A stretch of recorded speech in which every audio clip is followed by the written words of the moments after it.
Part 4, Jack. Now here is my secret. It is very simple. It is only with one's heart that one can see clearly.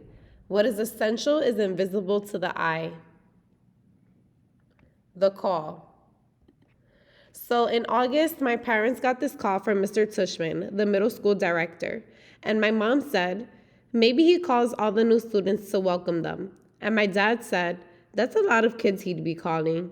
So my mom called him back, and I could hear her talking to Mr. Tushman on the phone. This is exactly what she said. Oh, hi, Mr. Tushman. This is Amanda Will returning your call. Pause. Oh, thank you. That's so nice of you to say. He is looking forward to it. Pause. Yes. Pause.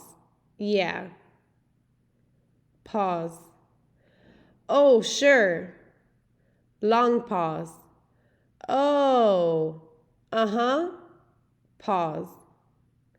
Well, that's so nice of you to say. Pause. Sure. Oh, wow. Oh. Super long pause. I see, of course. I'm sure he will. Let me write it down. Got it. I'll call you after I've had a chance to talk to him, okay? Pause. No, thank you for thinking of him. Bye-bye. And when she hung up, I was like, what's up? What did he say? And Mom said, well, it's actually very flattering, but kind of sad too. See, there's this boy who's starting middle school this year, and he's never been in a real school environment before because he was homeschooled. So Mr. Tushman talked to some of the lower school teachers to find out who they thought were some of the really, really great kids coming into 5th grade. And the teachers must have told him you were an especially nice kid, which I already knew, of course.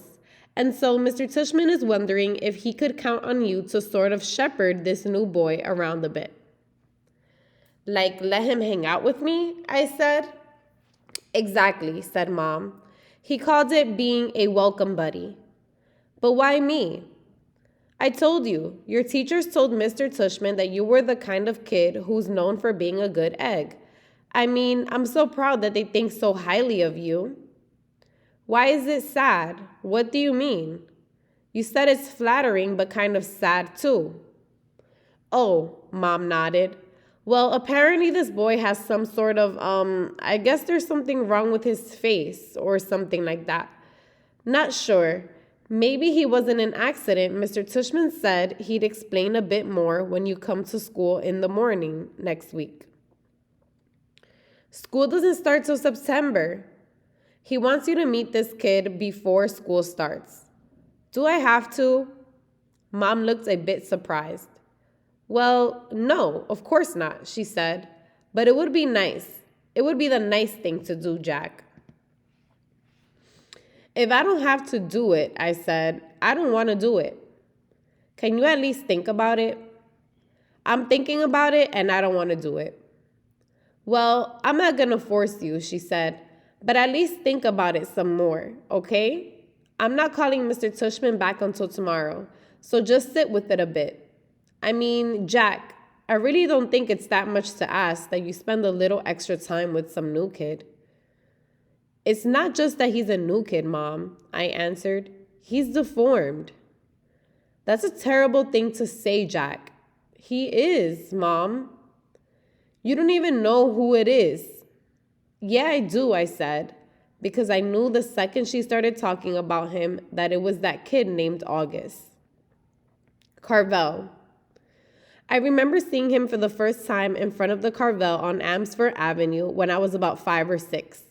Me and Veronica, my babysitter, were sitting on the bench outside the store with Jamie, my baby brother, who was sitting in his stroller facing us. I guess I was busy eating my ice cream cone because I didn't even notice the people who sat down next to us. Then, at one point, I turned my head to suck the ice cream out of the bottom of my cone, and that's when I saw him, August. He was sitting right next to me. I know it wasn't cool, but I kind of went, ugh, when I saw him because I honestly got scared.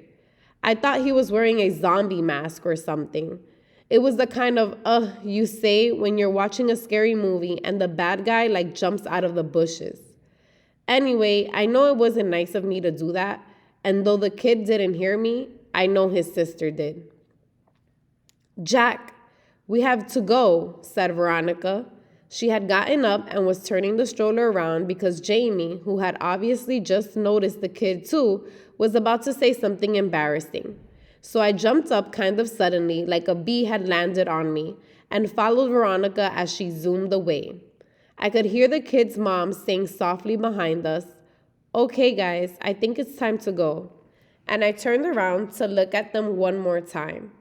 The kid was licking his ice cream cone. The mom was picking up his scooter, and the sister was glaring at me like she was gonna kill me. I looked away quickly. "Veronica, what was wrong with that kid?" I whispered. "Hush, boy," she said, her voice angry. I love Veronica, but when she got mad, she got mad. Meanwhile, Jamie was practically spilling out of his stroller, trying to get another look as Veronica pushed him away. "But, Veronica," said Jamie. "You boys were very naughty, said Veronica as soon as we were farther down the block, staring like that. "I didn't mean to," I said. "Veronica," said Jamie. "Us leaving like that," Veronica was muttering. "Oh Lord, that poor lady. I tell you boys, every day we should thank the Lord for our blessings, you hear me?" "Veronica." "What is it, Jamie? Is it Halloween?" "No, Jamie." "Then why was that boy wearing a mask?" Veronica didn't answer. Sometimes when she was mad about something, she would do that. "He wasn't wearing a mask," I explained to Jamie. "Hush, Jack," said Veronica. "Why are you so mad, Veronica?" I couldn't help asking. I thought this would make her angrier, but she actually shook her head. "It was bad how we did that," she said. "Just getting up like that, like we just seen the devil. I was scared for what Jamie was gonna say, you know? I didn't want him to say anything that would hurt that little boy's feelings, but it was very bad, us leaving like that. The mama knew what was going on." "But we didn't mean it," I answered. "Jack, sometimes you don't have to mean to hurt someone. You understand?" That was the first time I ever saw August in the neighborhood, at least that I remembered. But I've seen him around ever since then, a couple of times in the playground, a few times in the park. He used to wear an astronaut helmet sometimes, but I always knew it was him underneath the helmet. All the kids in the neighborhood knew it was him. Everyone has seen August at some point or another. We all know his name, though he doesn't know ours. And whenever I've seen him, I try to remember what Veronica said. But it's hard. It's hard not to sneak a second look. It's hard to act normal when you see him. Why I changed my mind. "Who else did Mr. Tushman call?" I asked my mom later that night. "Did he tell you?" "He mentioned Julian and Charlotte." "Julian?" I said. "Ugh, why Julian?" "You used to be friends with Julian." "Mom, that was like in kindergarten. Julian's the biggest phony there is, and he's trying so hard to be popular all the time." "Well," said Mom, "at least Julian agreed to help this kid out. Got to give him credit for that." I didn't say anything because she was right. "What about Charlotte?" I asked. "Is she doing it too?" "Yes," Mom said. "Of course she is. Charlotte's such a goody two-shoes," I answered. "Boy, Jack," said Mom, "you seem to have a problem with everybody these days." "It's just," I started. "Mom, you have no idea what this kid looks like." "I can imagine." "No, you can't. You've never seen him. I have." "It might not even be who you're thinking it is." "Trust me, it is. And I'm telling you, it's really, really bad. He's deformed, Mom. His eyes are like down here." I pointed to my cheeks. "He has no ears, and his mouth is like..." Jamie had walked into the kitchen to get a juice box from the fridge. "Ask Jamie," I said. "Right, Jamie? Remember that kid we saw in the park after school last year? The kid named August?" The one with the face? Oh, that kid, said Jamie, his eyes opening wide. He gave me a nightmare. Remember, Mommy, that nightmare about the zombies from last year? I thought that was from watching a scary movie, answered Mom. No, said Jamie. It was from seeing that kid. When I saw him, I was like, ah, and I ran away. Wait a minute, said Mom, getting serious. Did you do that in front of him? I couldn't help it, said Jamie, kind of whining. Of course you couldn't. You could help it, Mom scolded. Guys, I have to tell you, I'm really disappointed by what I'm hearing here. And she looked like how she sounded. I mean, honestly, he's just a little boy, just like you. Can you imagine how he felt to see you running away from him? Jamie screaming?